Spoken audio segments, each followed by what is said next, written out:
I woke to a world without color and a name I couldn't remember, only the taste of snow, and the echo of someone whispering, "Don't be late again, love." The glass beside me was rimed in lace, frost blooming like breath held too long. Outside, the night looked powdered and depthless, a slow fall of white burying the tracks we had already claimed. Inside, the carriage hummed, a low animal purr that curled beneath my ribs. I lifted my head from a seat upholstered in a dark green that felt vaguely familiar, and found the rest of the row empty. The entire car empty, as if a storm had pressed a finger to the world and said hush. A brass plaque above the door read, "Car 3. A paper ticket lay on my lap. It was stamped in pale blue ink, Eversnow one way. Beneath that, a hole neatly punched through the date. Tonight. I didn't remember buying it. I didn't remember me. I flexed my hands. The skin felt cold, too tight.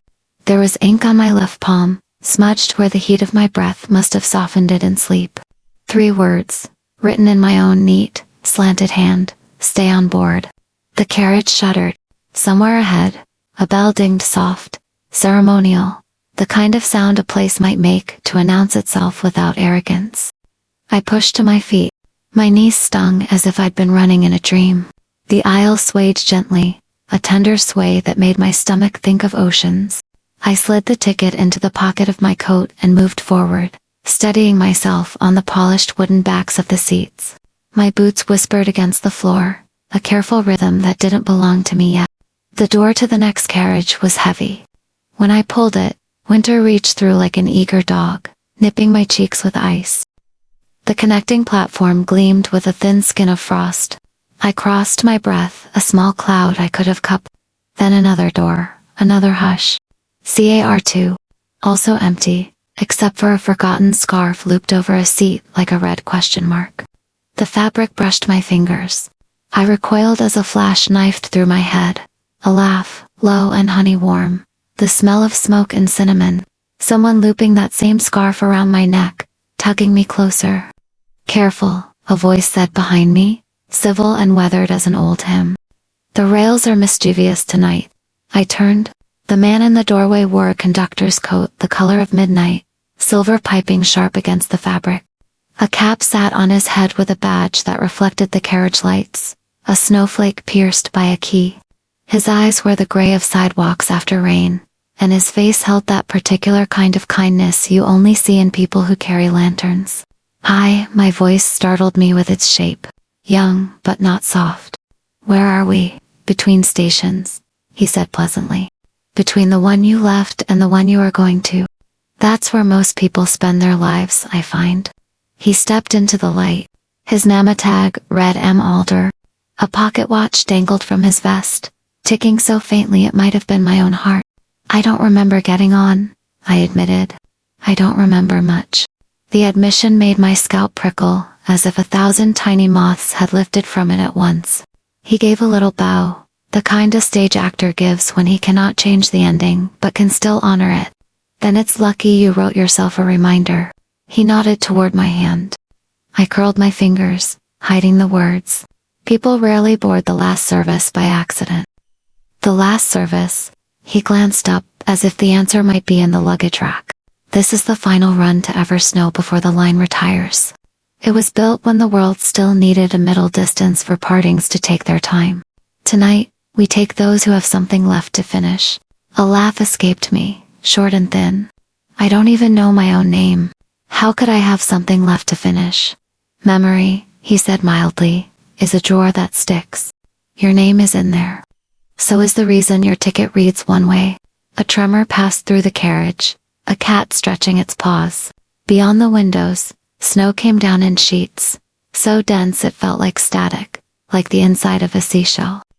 The red scarf on the seat breathed with the motion of the train, a small, faithful animal. I reached for it again, cautious as if it might bite. "Whose is this?" "Yours," he said. "Or it was, once." When my fingers closed around the knit, heat flooded my palm. A scene opened like a door in my mind, a station under a pale winter sun, the bitter taste of coffee swallowed too fast. A man with dark hair and smile lines holding the scarf out to me, saying, "You always forget the warm things." I blinked, and the door swung shut. I know him, I said, throat thick. But I don't know him. The conductor considered me the way doctors consider a patient's pulse. Eversnow is kind to people who are brave enough to admit both truths at once. He checked his watch. We stop soon at Whip. There is a cafe there. Good soup. A waiting room where the radiator hums like a lullaby. Many get off. Fewer get on again. Should I? The question tumbled out like a child's, slick with fear. That depends, he said gently, on whether you have loved someone you shouldn't have left behind. A word rose to the back of my teeth. Urgent, winged, yes. But the word had no face to pin itself to, and so it guttered like a candle in a draft. I tucked the scarf around my throat. It smelled faintly of bonfire and rain. The announcement rang from the ceiling speakers, the cheerful boredom of a pre-recorded voice smoothed by years. The train began to slow. The snow outside softened into flakes I could track. A station bloomed from the white low buildings with dark roofs, lights trembling in the glass like nervous stars. A few figures huddled on the platform, their shapes doubled in the frost-glossed windows. I pressed my palm to the glass and raised my other hand. Stay on board. The words on my skin made my pulse quicken. My reflection met me in the window, a woman with wind-chapped lips and eyes that looked as if they'd memorized every exit in every room and still chosen to stay. We sighed to a stop. The door slid open with a chime like the lip of a glass being circled. Winter stepped in. A gust sniffed at my ankles. The cafe across the platform showed me a painting of warmth, bowls steaming, shoulders loosened, a man laughing at something only the person across from him could hear. For a moment, I wanted to be in that painting so badly. It hurt wanted to sit where decisions were small, and the biggest promise you had to keep was to call when you got home.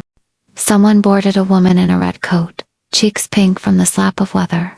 She glanced up and down the empty car and hesitated, as if she'd bargained for a different ghost. Then she saw me. Her eyes widened with recognition, so bright and startled, it made me think of starlings bursting from a tree. Clara, she said. The name hit me like a thrown stone. It broke the surface of me, and ripples went out, colliding with other ripples I hadn't known were there. Clara. The two syllables tasted like honey and iron. They unfolded inside my chest, opening drawers and cupboards, setting small lights aglow. My mouth worked. I think so. The woman's smile trembled. I thought you'd get off. He said you might. I told him you wouldn't. The word snagged on my tongue, barbed and greedy.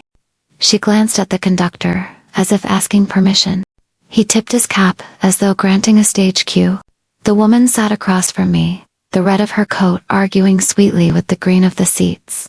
He's waiting, she said. At Eversnow, I don't know who. You will. She leaned forward, hands in fists, as if holding invisible threads. He said to tell you the scarf was his fault. He said to tell you that the bridge was higher than it looked. He said to tell you he only meant to scare the night off you, not himself. Her voice thinned. He said to tell you not to be late, again. The train chimed. Doors closed. Whitbridge drifted backward, a warm, receding mouth. Snow took us back, wrapped us, hushed us. I clutched the scarf. What's your name? I asked, because names have gravity, and I needed something to tie my questions to. May, she said. We shared a studio once, before you left for the city. I paint people who run out of excuses. She smiled crookedly. I suppose I paint myself. I nodded as if the memory had already found me. It hovered halo bright, almost there. Why did I leave? I asked. She looked down at her fists. When she opened them, there was nothing on her palms. Just the bitter little crescents nails leave when you try too hard to keep anything. Because you loved someone who scared you with the size of the future, she said. And then you loved him more when the future became a cliff. A sound lifted from my throat, an animal moan softened into human shape. It wasn't grief yet. It was its larval form, the ache before the outline. Eversnow next, the ceiling sang, terminus. The conductor passed by, the faint tin heartbeat of his watch meeting the slow drum of the rails. Tickets, please, he murmured. An old habit, maybe, or a prayer. I handed mine over. He examined the single neat hole. Stamped correctly, he said, then tucked it back into my pocket with paternal care. To May, he nodded. Yours too. I'm just riding along, she said. No one just rides along, he said, kindly. Not tonight. She produced a sketchbook instead. The conductor accepted it gravely, flipped it open, then returned it. Art is a ticket, he said. Sometimes the only one that makes sense. He moved on. May folded her hands atop the sketchbook and met my gaze steadily, as if she could will the past into the present the way some people will plants to grow by talking to them. He said you'd be afraid, she said softly. But he also said you're braver than your fear. How can he know that, if I couldn't find the edge of the sentence? If he's gone? If the bridge was higher than it looked? If the scarf was his fault? If I left? The train began to slow. Outside, the world brightened as though someone had lifted the sky closer. Snow fell in devout hushes. Ahead, a sign bloomed from the white letters, neat and blue and inevitable. Eversnow. The carriage light flickered. For a moment, in the window, I saw not my own face but another next to it, a man's. Profile turned toward me, breath fogging the glass. The scarf tugged lightly at my throat, as if tightened by absent fingers. Don't be late again, love, said the echo, clear as a bell. And then the lights steadied, and it was only me, and the snow, and the last station waiting like a held note for the chord that would make it finally make sense. I stood. The words on my palm, stay on board, felt less like an instruction now, more like a promise I had finally decided to keep. The train sang one last chime and slid into Eversnow.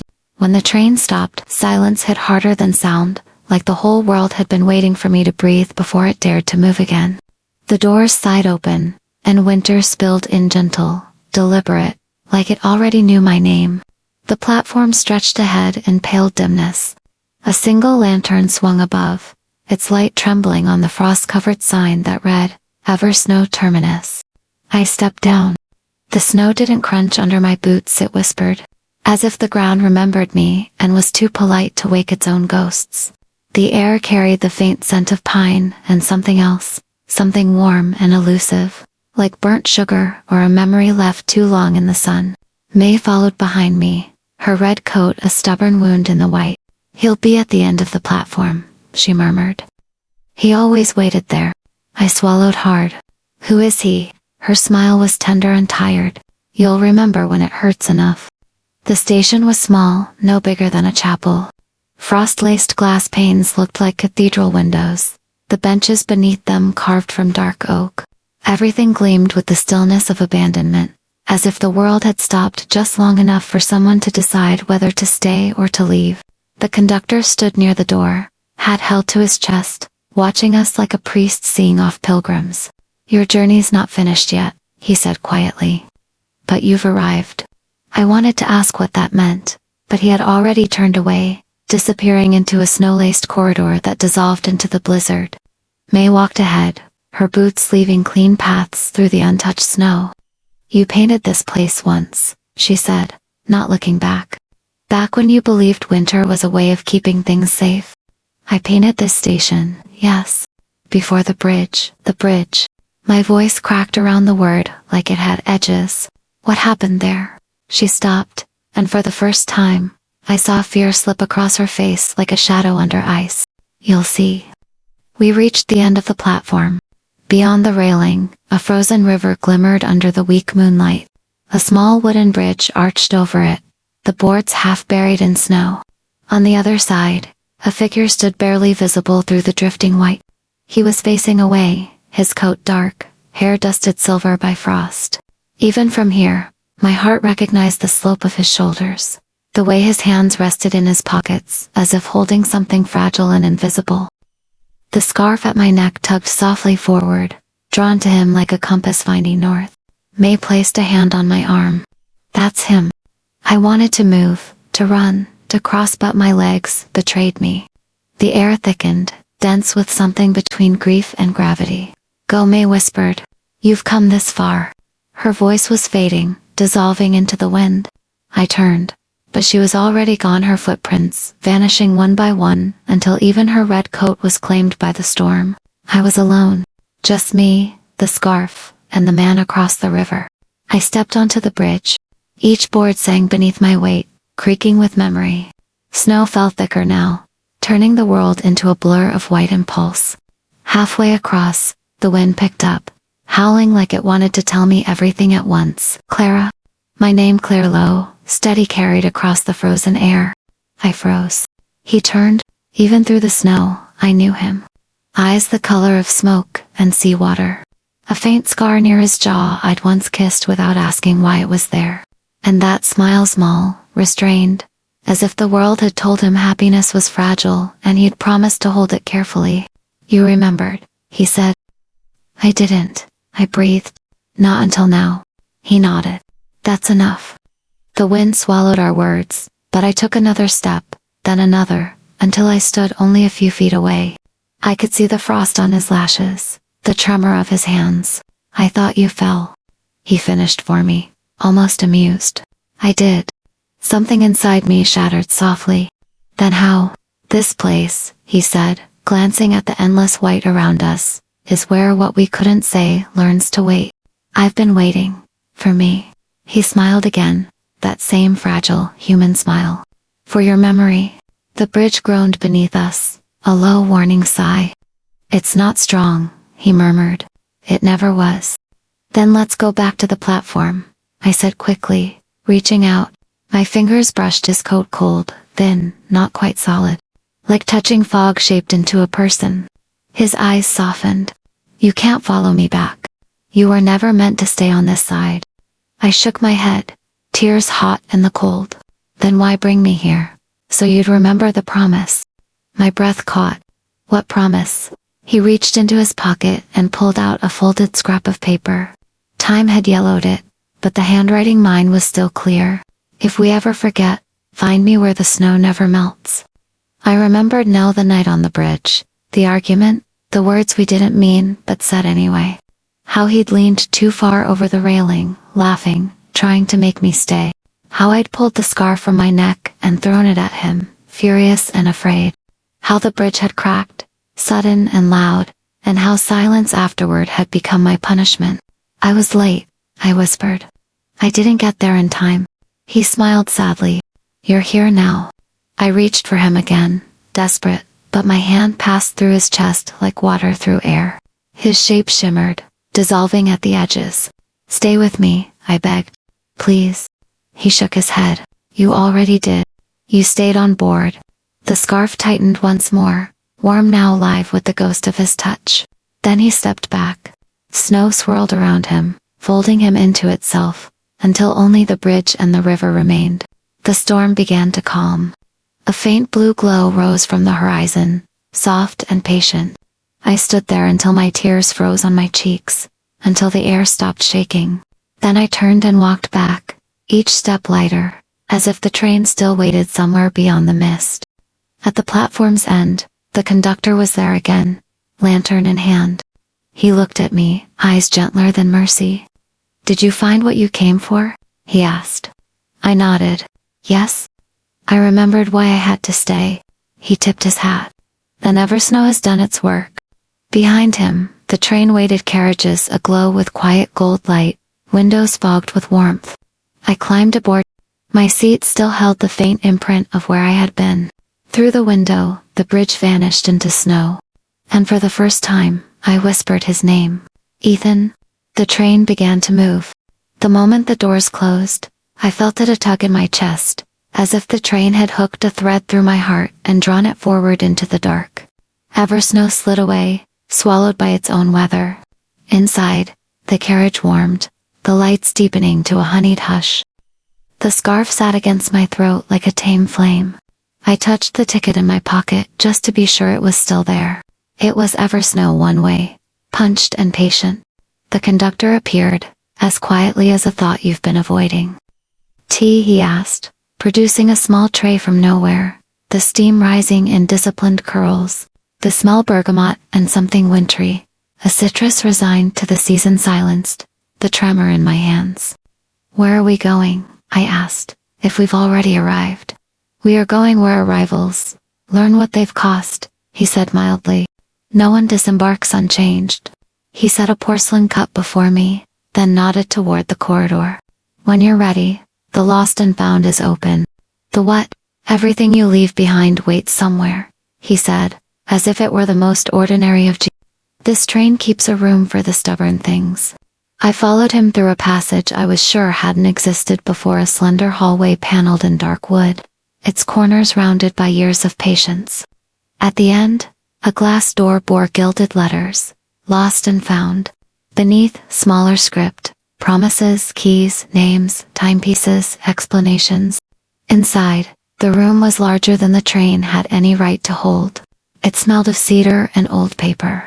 Shelves reached up like well-meaning trees, each cubby labeled in tidy hand, left on a Tuesday, meant to be returned, borrowed courage.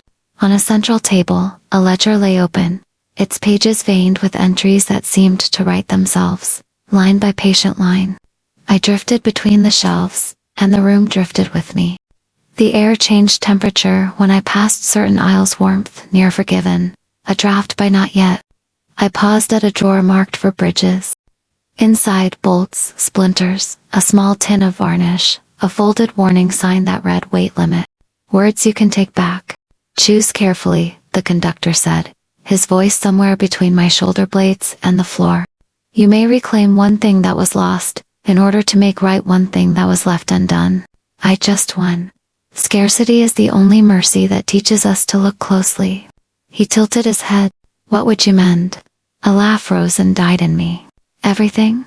The quarrel on the bridge, the empty months afterward, the way I had made a religion out of postponement. My hand hovered. The scarf warmed, as if remembering the heat of his neck. Something in the corner caught my eye, a shallow box labeled left unsaid. Inside lay slips of paper like fallen petals, each inked with a sentence. I lifted one. I was afraid of the future because it looked like the truth you deserved. Another. I stayed away to prove I could live without you, and in doing so, I proved the opposite. My eyes stung. I wanted to pocket them all, to spend them like currency. Instead, my fingers found a small wooden case, its lid etched with a tiny snowflake pierced by a kitha, same emblem as the conductor's badge. The label read, Borrowed Time. I looked to him. He regarded the case with the respect one gives a violin in a house full of children. Careful. Some debts collect interest. What does it do?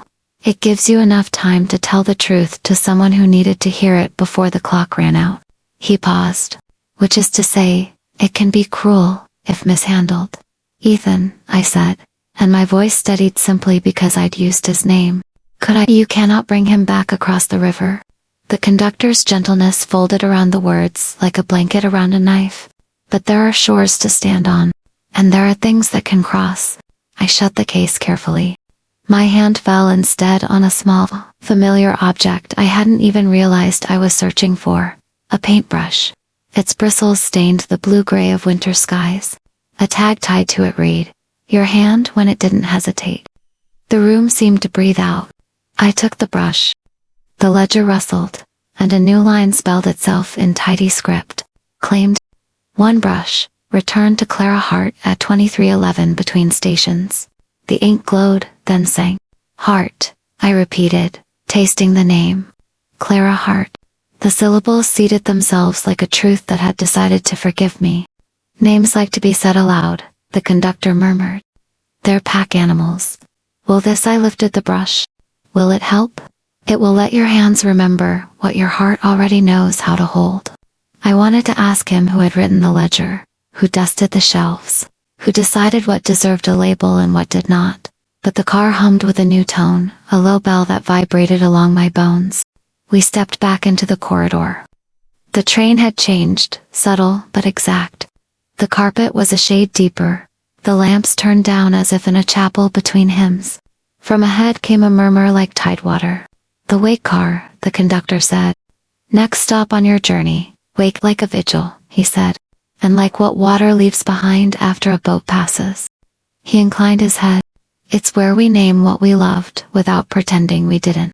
He left me at the threshold. The door slid open with a sigh.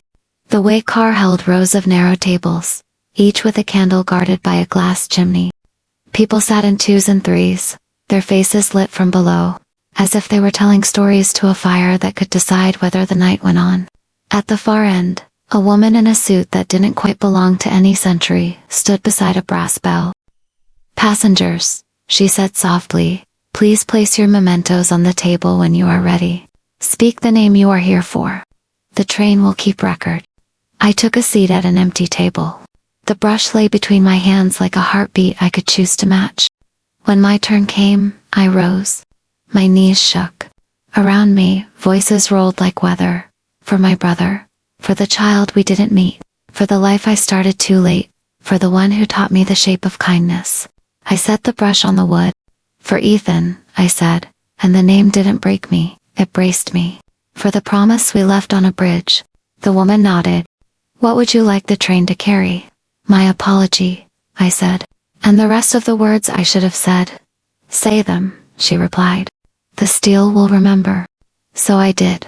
I told the car about the coffee gone cold in our cups, because we were too busy trying to be brave. About the way he'd laughed with his whole chest, like generosity was a muscle he kept in shape. About how I mistook distance for proof that I could not be broken, and how I broke anyway. I told them about the scarf, and the crack of wood, and the quiet that nested in me and refused to hatch into anything but regret. I did not embellish. I did not apologize for apologizing. When I finished, the woman struck the bell, once. The sound was clear and round and very small. The candle at my table leaned, as if listening. "Thank you," she said. "Please take your seat." I sat. The brush was warm. Across the aisle, a young man placed a dog's collar on the table, with hands that shook worse than mine. "For Daisy," he whispered, "who waited at the door every day I said I was almost home." The bell noted him, too. A few seats back, an older woman set down a wedding ring and did not explain. She didn't have to. The bell understood. The car swayed, and something that had been wound tight in me loosened a quarter turn. After a time I could not have said how long the woman closed her ledger, and the passengers returned to themselves with small nods, like animals shaking rain from their coats. The candle stood straighter. The door clicked. The train took a breath. The conductor appeared at my shoulder. "You've traveled far," he said. "Have I?" I felt emptied and fuller at once, like a room swept clean that still smelled of the flowers once in it. He glanced at the brush. "There's another car you should see before midnight." He offered me his arm to steady me, not because I needed it, but because he knew I might accept it. I did. We passed a car where a piano played itself so quietly I wondered if the sound was for the instrument alone. Another where maps lined the walls, all of them of places that had never existed and yet looked familiar. Finally, we reached a door-marked studio. Inside, a skylight revealed nothing but snow, and yet the room glowed as if from a kind light. Easels waited. Blank canvases leaned with the polite, expectant posture of well-brought-up children. A tin of paints rested beside a small glass jar of water that didn't freeze. The scent of linseed, clean and patient. "This is yours, for as long as the track lasts," the conductor said. "Paint what the wake gave back." I stood before the canvas, brush in hand. My fingers remembered the weight. My wrists remembered the arc. The first stroke blew, thin as a Another followed, gray like river ice. A darker line for the bridge. A smear of red, small and deliberate, for the scarf. And then, my treacherous heart put him in ever fully, just the place he would stand if the world were kinder. I painted the moment before the crack, when everything is still savable, and you don't yet know you're about to fail. I painted the breath right before laughter, the look of someone who believes you will forgive yourself someday. I painted my own face in the window, learning how to look back. When I stepped away, the canvas was not perfect. It wasn't even finished, but it was true in ways I had not been. Behind me, the conductor cleared his throat softly. "You have one more choice, Clara Hart." I turned. "At midnight," he said, "we reach a fork. One track takes you to the car of gently closing doors. There, you disembark. You remember enough to live, and the train wishes you luck. And the other?" My voice made room for fear and did not apologize for it. "The other takes you to the car of letters that arrive on time." I startled. "Betty." "Nod to him," the conductor said, and the mercy in his tone was vast. To the living. To the ones who do not know yet that you know how to stay. My hand tightened around the brush. I thought of May's red coat dissolving into weather. Of the people in the wake car and their small, brave offerings. Of the way Ethan's smile had balanced joy and caution like 2 cups on a tray. The train speaker chimed, clear as glass. Passengers bound for the car of letters that arrive on time, please prepare your mementos. The clock over the door ticked toward 12, its hands steady, its face unafraid. I wiped my palms on my skirt, left a small blue-gray crescent there, and nodded. I'm not done, I said. The conductor's eyes warmed, as if a fire had been coaxed back from embers. Then stay on board. I smiled without breaking. I intend to. The train leaned into a curve. Somewhere ahead, I could feel the mailbags, the pens, the unsent things, shivering like birds about to lift. I picked up the brush. The scarf kissed the hollow of my throat, the way sunlight sometimes remembers your front steps. Midnight approached like a promise, and for once, I did not flinch. The world beyond the window was still white and endless. But inside the carriage, color returned, one shade at a time. When midnight struck, the train didn't whistle, it exhaled, as if the tracks themselves were relieved I had chosen to stay. The air changed. The lamps softened to amber.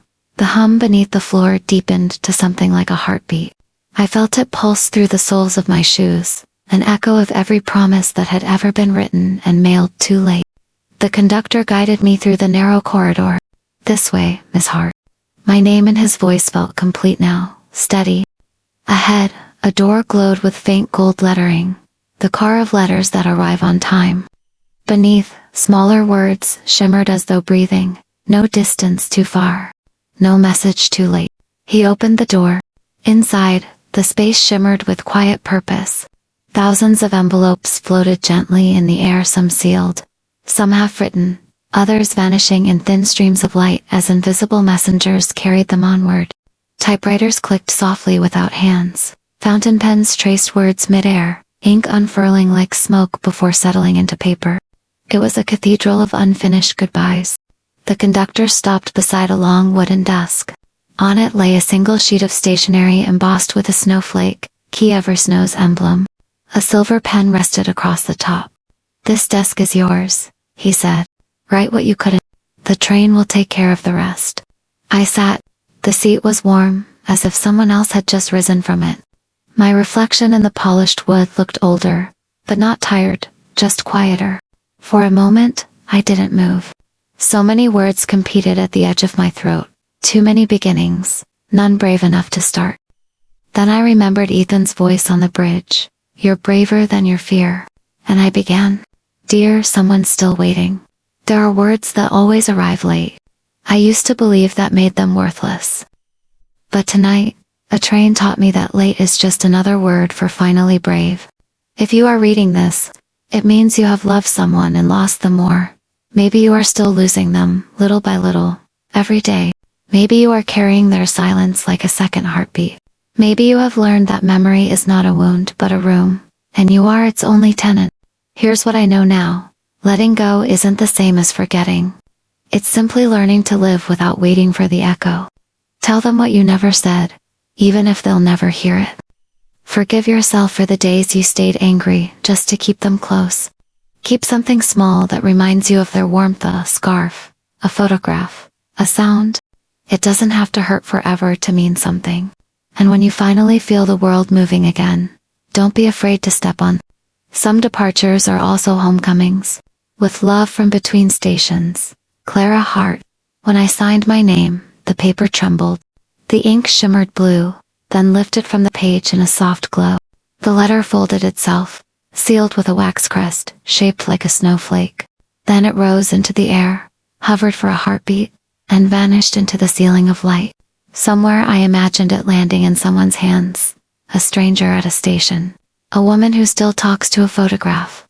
A child who wonders why snow feels like quiet forgiveness. The conductor watched in silence. When the glow faded, he placed a gentle hand on my shoulder. It's been sent. Where will it go? I asked. To whoever needs it most, he replied. That's how this car works. I looked around. Letters drifted past, like pale butterflies, each one carrying a fragment of someone's heart toward redemption. One brushed against my cheek, and for a second, I smelled pine, coffee, and the faintest trace of rain. Ethan? It wasn't his letter, I knew that. But it carried the warmth of what we were, and it was enough. The train began to slow. The hum softened into silence. "Is this my stop?" I asked. He nodded. "If you wish, you can stay, but no train runs forever." I stood, smoothing the skirt of my dress. "Where does this stop lead?" "Home," he said simply. "Whichever one you're ready to build again." We walked together to the exit. Snow pressed against the glass, patient and forgiving. The door opened with a sigh. Outside lay a platform I didn't recognize, no sign, no clock, no map. Just open sky and the faint sound of morning birds. The snow had stopped. The conductor tipped his hat. "Trains come and go, Miss Hart. But what you send out, they travel forever." I smiled. "Will I see you again?" He smiled back. "Every time you listen for the sound of steel beneath forgiveness." And then the doors closed. The train began to move, slow and sure, fading into a horizon where snow met sunrise. I stood alone on the quiet platform, the scarf around my neck still warm, the echo of wheels humming through the stillness. For the first time in years, I didn't wait for something to come back. I turned toward the road ahead, and walked home. The first color I saw was gold. Not the metallic kind, but the kind that lives only on quiet mornings, the kind that forgives everything it touches. When I opened my eyes, the train was gone. Only the sound of wind brushing through pines remained, gentle and alive. I was standing on a small road that curved along the riverbank. The snow had melted into glassy water, and in the reflection, I saw my own face no longer ghost pale under train light, but warm with life. My scarf, still around my neck, fluttered softly in the spring breeze. Somewhere far behind, I could still hear the faintest echo of Will's rhythm fading into distance, steady as a heartbeat that no longer needed to rush. I began to walk. The world I returned to wasn't the same, but maybe I wasn't either. The little town nearby had thawed into color. Shutters open, smoke curling from chimneys, the smell of bread and snowdrops drifting across the square. People passed me and nodded, not because they knew me, but because small towns still remember how to greet the living. A sign outside the cafe read, "Under new management." I pushed the door. A bell chimed. The warmth hit me like memory. "Good morning," said the barista, young man with freckles and a blue apron dusted with flour. "Cold out there." "Not anymore," I said, smiling. He smiled back. "That's the best kind of weather." I sat by the window, ordered coffee, and unwrapped the scarf from my neck. It lay across my lap, red against the wooden chair, its threads slightly frayed but whole. In the steam curling from my cup, I saw the reflection of that bridge to one over the frozen river in Eversnow. For a heartbeat, it looked the same. Then the image rippled, and the bridge became a path of sunlight across water. It was different now, softer, real. I took a small notebook from my bag. The pages were blank, except for one thing written in the corner, in my handwriting. "Stay on board." I smiled, turning the page. The train had carried me as far as memory could. The rest, I realized, was mine to travel on foot. Days passed, and I began to paint again. At first, it was simple quiet studies of dawn and trees, sketches of river light. But soon, the canvas called for more. For ghosts that had learned to forgive. For faces that existed halfway between farewell and beginning. The brush the conductor had returned to me moved like an old friend who'd been waiting for me to speak first.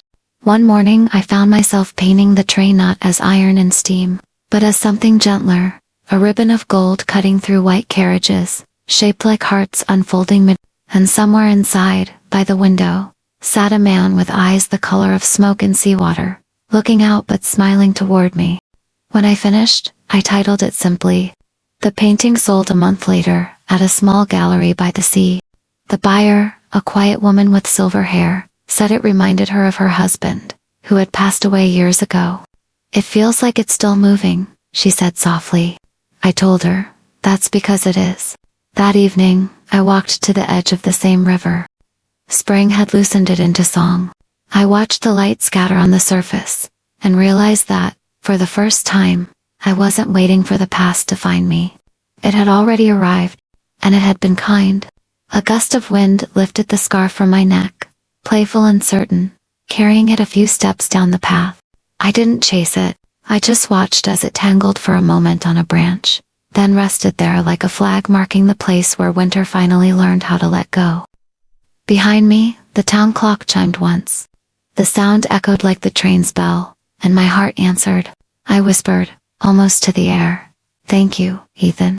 And in the hush that followed, I could swear the wind whispered back, "Don't be late again, love." I walked home beneath a sky rinsed clean. The smell of rain mingled with pine. Somewhere far away, a faint, familiar whistle drifted through the clouds. It didn't sound like goodbye anymore. It sounded like everything I'd ever promised, finally keeping itself. Spring slipped into summer like an exhale. The river ran faster now, carrying fragments of snow that refused to fully disappear. I often found myself sitting near its edge, sketchbook on my knees, painting not what I saw but what I heard. There was a sound in Eversnow that most people missed. It wasn't the rush of water or the breeze through pine needles. It was something underneath, steady and low like the last heartbeat of a long journey. The sound of the train. Even after it vanished into whatever place lay between memory and heaven, the earth still hummed with its rhythm. Sometimes, when the light hit just right, I could almost see it again shimmering across the water, its windows glinting gold. I never told anyone. Some truths are too kind to need proof. I'd started teaching art classes at the cafe. The owner, the freckled boy with flour-dusted sleeves, had turned the upstairs room into a small studio. Every week, locals came to paint. Children with impatient hands, old men who said they were too clumsy for brushes but came anyway. We painted skies, rivers, and once, at the request of a quiet girl with a braid, we painted a train that doesn't stop anywhere. I asked her what she meant. She shrugged. One that just keeps going until people stop needing it. Her answer made me smile. "That's a good train," I said. She grinned. "I think it's real." And I did too. One evening, as dusk gathered over the town, I walked home along the river. The light was soft, the kind of light that listens. A thin mist rose from the water, and through it, I heard something faint like a bell, distant but clear. I stopped. The sound was the same as before, the gentle chime of a departing carriage, the hush of steel against snow. But this time, it didn't come from far away. It came from within me. A warmth spread through my chest, slow and sure. The scarf still looped around my neck, though it was far too warm for it fluttered once. Then, without warning, the mist thickened and parted. The bridge appeared again. Not the broken one from before, but rebuilt, whole, its wooden boards gleaming as though someone had just finished mending them. And there, standing at its center, was Ethan. He looked different this time, not like a ghost, but like a man made of the same light that held up the morning. His smile was quiet, easy. "You kept painting," he said. "I did. You kept your promise." I nodded. "You kept yours." He tilted his head. "Which one was that?" "To wait." He laughed softly. The sound broke me open all over again, but gently this time. "Clara," he said, "the waiting's over, I know." The wind moved between us, carrying the scent of pine and rain. I stepped closer to the bridge, but not onto it. For the first time, I understood. It wasn't meant for crossing anymore. It was meant for remembering. He reached out a hand, not to touch, but to offer something. In his palm lay the same paper ticket, Eversnow one way. Only now, another line had appeared beneath it, glowing faintly, "Arrived." I smiled through the tears. "I thought I'd lost that." "You did," he said.